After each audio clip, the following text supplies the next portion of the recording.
there's only so much you can actually consume before you realize the point that you have to analyze yourself to actually move forward. Because I feel the most important study is the study of the mind, and not anybody else's. Sort of your own mind, studying your own life in that sense. It's important to recognize that you're sort of the center of your own life. And that's like not in a narcissistic way. That's not to say that like fuck everybody, like I'm me, isn't it? I'm the GOAT. But it's more of like, cool, like I'm here and I recognize my presence. It's important to do that, because a lot of the time we aren't present with who we are, and we're sort of just living by the ideals that other people imprint onto us. And that's fine if your goal in life is to achieve approval from other people. But ultimately, there's only one ideal that you can really stick to from one set person. If you try to mold yourself to accommodate for every single other person that's ever told you that you should do anything in any which way, you're not going to be able to do everything that everyone's ever told you. There's going to be some people that are going to end up disappointing. And, I think most importantly, if you try to mold yourself in relation to all these other people, the most important person you're going to disappoint is yourself.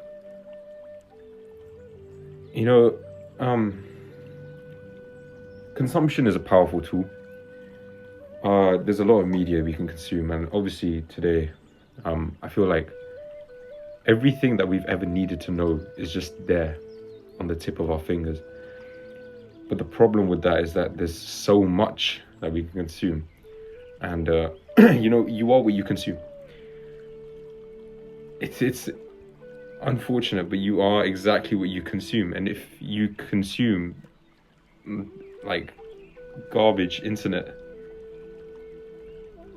nonsense, then that's what you turn into. And that's not to say that you don't have the personal power and the autonomy to just free yourself from being subject to that sort of stuff.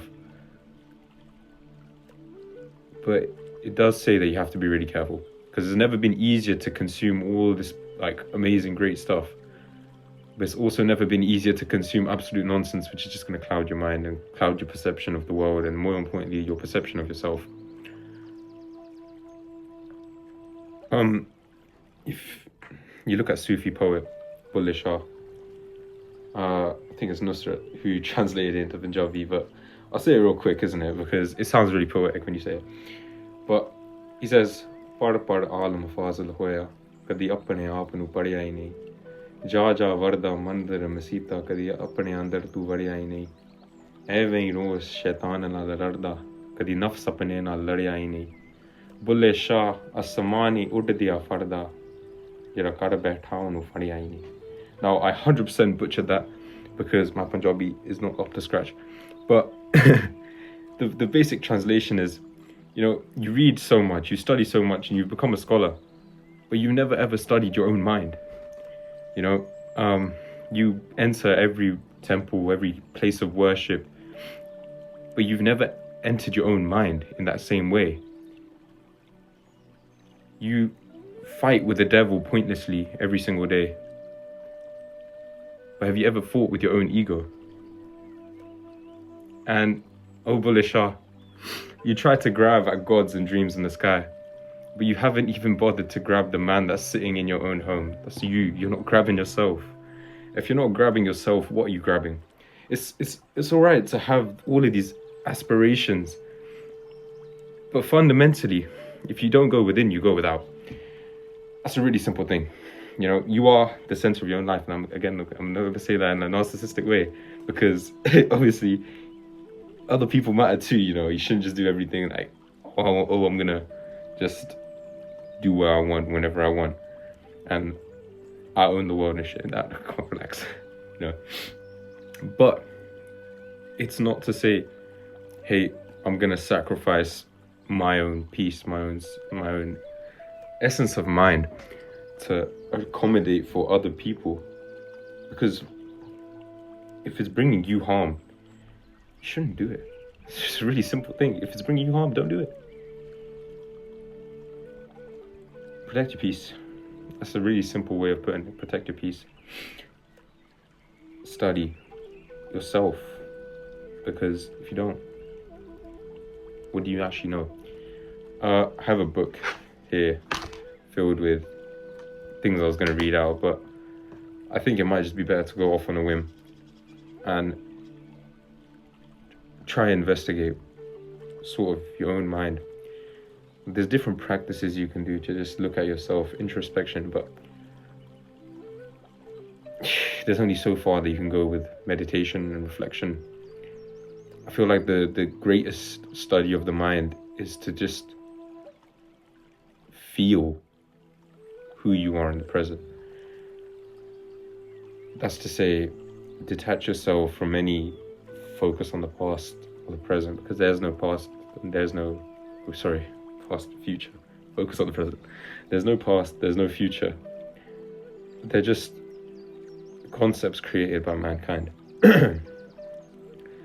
So if we look at past and the future in a way that they're not actually real, they don't exist, it's only then that we realize the present's the only thing that matters. Because what is the past except a present that's already occurred, and what is the future except a present that's waiting to occur?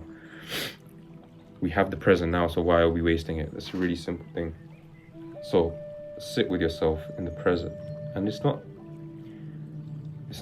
being a monk and dedicating 3-4 hours to just sitting there doing nothing, but it's more about, you can take 5 minutes out of whatever you're doing. You could be at work, you could be at school. Fuck it, man. I was making a Lego yesterday, and I just sat there, and I sat there, nothing except me and this little booklet of instructions, and I was just thinking, wow, I have the ability to do it. Just, take little snippets out of your life, little moments where you're able to just recognize, hey, I'm here, and just be grateful for the moment. Because a lot of the time, look, of course, that's not to say, ignore all the negative, because the negative happens, right? The negative is a key component of our identity. But if we let the negative if we let the negative control our identity as a whole, then it's the negativity driving us. And then it's more of a fact, look, negative and positive aren't opposites, they're the same. Negative is just a positive for a situation that you don't want. It sounds better in my head, but what I'm trying to say is they're less opposites, but more they coexist together. You can't have a negative without having a positive, and you can't have a positive without having a negative. It's a sunny, 50 Cent says, a sunny day wouldn't be special if it wasn't for rain. Now you can either choose to have your life connotated wholly by the negative, or you can have your whole life connotated by the positive. That's your choice. It's up to your discretion. And oftentimes we choose the negativity because it's the comfortable option. But when we study the mind, we take a moment to just sit in the present. We realize that there's a lot more positive than there is negative, and it's only the negative that we feel so deeply because it's the off chance, it's the thing that doesn't happen often, it's the rare occurrence. We easily blame the universe and go, oh, why does this always happen to me? It's always me having this horrible thing, or this, I'm being punished by the universe. But count your blessings, man. Count your blessings. It's really simple. It's such few negatives that we have that we overlook the great amount of positives. It's like if someone compliments you, you're like, oh, cool, you complimented me, and then you don't think about it again.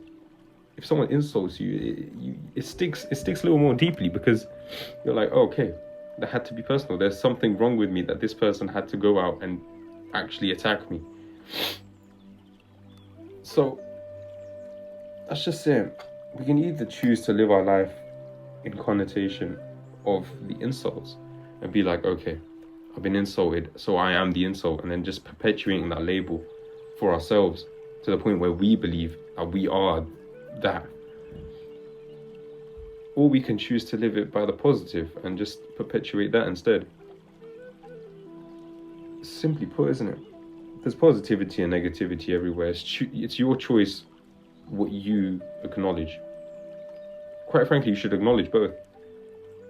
But the one that you should implement in your life is a positive. You should never really implement the negative. And I'm not, like, that's just me saying my personal belief. Obviously, it's up to your discretion what you want to do. It's your life. You choose it. I don't choose your life. I choose my life.